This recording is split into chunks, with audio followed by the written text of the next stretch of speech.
Hello everybody, I really appreciate you stopping by and watching this video. Today's video I want to talk about shelter, and in particular shelter while we're bugging out or just out camping. Me and my son came up here last weekend. I built an A-frame with a tarp. I'll throw some pictures in here of that and you can see how that was done. But he had a small tent that I really liked, and I ordered me one, and I'm going to try it out tonight and we'll see how this thing works. But he had the one Tigris. I picked up the White Hills Backwoods Bungalow 2.0. It's a Baker style tent. It's lightweight. It weighs a little over 2 pounds. And I think it would be much better than a shelter built out of a tarp. The weight's about the same. It's just a little bit more bulky. But anyway, stick around and let's get this thing set up and see what it looks like. All right, everybody. Inside the carry bag is a smaller bag that's full of stakes and paracord. I'm going to be using a ridgeline to set this tent up. This tent's actually designed to use trekking poles or sticks, but let's try setting it up with a ridgeline and see how that works out. And then of course here's your tent. All right everybody, like I said, I've got a pre-built ridgeline here. It's just your standard paracord with a bowling loop, a wood toggle, and some prusik loops already installed. I got this idea from watching Dave Canterbury's video on this, and then I also watched a video by Blackie Thomas, and Blackie talked about using one of those figure nines, eliminate a toggle and make it a little bit quicker and a little bit easier to do, and I agree with him after trying it. So stick around, let's get this ridge line up. All right everybody, the first thing I'm going to do is slide my prusik loops and my wood toggle down. Wrap your paracord around the tree, slip the toggle through the knot, and then tighten it up against the tree. Then we're going to run this over to the other tree here. We're going to wrap that around. We're going to bring one of our prusik loops down to the end here, dress it up, make sure it's working good. We're going to hook that figure 9 in that. Then we're going to stretch our paracord tight, take it through that figure 9, and pull that tight. I'm going to adjust this prusik down a little bit more to get it where I want it, so that I have plenty of room between these two trees for my tent. Again, take your figure 9, paracord through there, pull your ridge line tight, fold it over, and it locks into these teeth here on the bottom.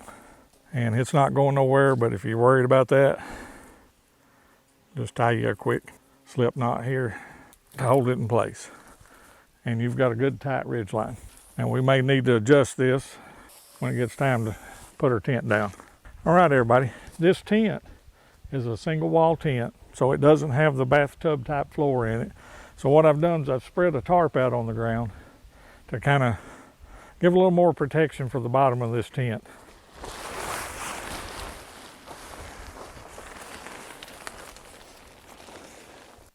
All right, first thing we're going to do is stake out our 4 corners. I'm going to throw a stake at each one of those. And what I'm going to use to drive my stakes in is this tomahawk that has a hammer end on it. And this is a JXE JXO.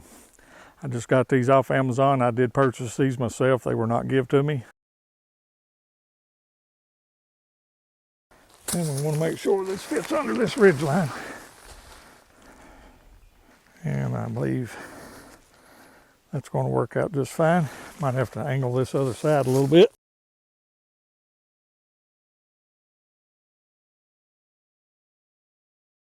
Now, like I said, instead of using trekking poles, I'm using a ridge line. So what I got here is some spring clips. Clip that into our prusik loop here. And then we're going to clip that onto the strap at the top of the tent where the trekking poles would normally go.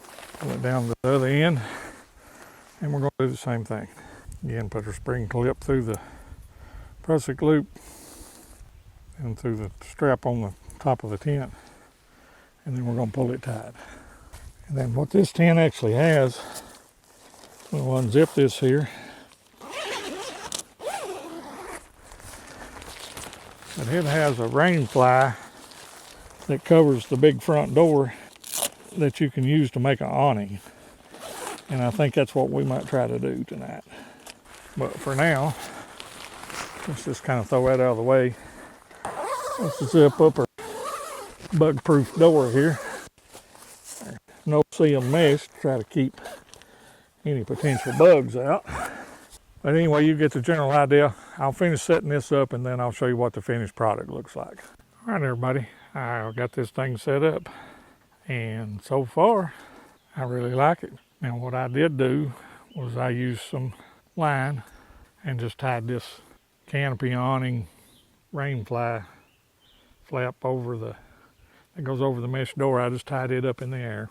Like I said, I used a snap link instead of a trekking pole with a ridgeline with one of the figure 9s. On the back side, it has a mesh screen that runs all along the length of the bottom for ventilation to help control condensation. I just tied it up to the tree with that one. It's got a pull tab here in the back to give you a little more room in the ceiling. The other corner of the rain fly for the mesh door in the back, or mesh window I guess you would call it. And like I said, used a ridge line with a snap link to a prusik, which is tied off to this tree here. Now, the one thing I wished it did have, but I know it wasn't designed for this type of setup. It was designed to use trekking poles. But I wished it had another one of these sewn right here in the middle so that you could use another prusik in the center to give it just a little more support. But it's plenty tight. That's just me being picky, I guess. The other thing that I did, several of these corners, get that to focus, had these little tie locks with just a little piece of cable on it. I just didn't like them at all, so I just cut them off. And what I ended up using was these Night Eyes cam locks. And guys, if you've never used these Night Eyes cam locks, I highly recommend you get you some of them. You just clip them in the loop where they're at, use a piece of paracord, pull it tight, and it holds. And here's the zipper for the no seam mesh door in the front. There's that mesh window I was talking about in the back. There's plenty of room in here. I can actually set up inside here. Like I said, so far I'm impressed. There it is, fully set up. It's the White Hills Ultralight Backwoods Bungalow 2.0. It was $69.99, might as well say $70 on Amazon. It's 210T ripstop polyester, 3,000 millimeter waterproof rating, fully taped seams, weighs 3 pounds 2 ounces. It did come with 14 stakes. I know, looking at some of the reviews and reading some of the comments and some of the videos that I'd watched on this tent before I purchased it, people complained that it didn't come with enough stakes, that you needed 13 to set it up, and me counting the loops, if you was using trekking poles and stuff, yes, you probably would need 13 stakes, but it came with 14, so they must have resolved that issue. It's 82 inches long, 49 inches wide, 45 inches tall. So far, I really like it. We'll sleep in it tonight and see what it does. I don't know, but some people have said there may be problems with condensation where it's a single wall, but with that front door completely open and that mesh window in the back open like that, I don't see condensation being any trouble.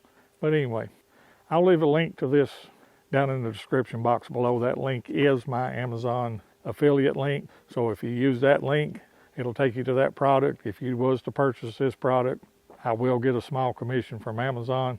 It doesn't cost you anything different, doesn't change your prices, increase your price or anything like that. So just to make you aware, that is an Amazon affiliate link of mine. Really appreciate you watching, guys. Leave me a comment below. Tell me what you think about this little tent.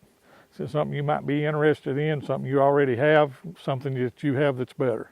If you like this video, give us a thumbs up, share it out with other people, and if you haven't done so, please subscribe. And remember, prepare today for what may happen tomorrow. I will see you on the next video.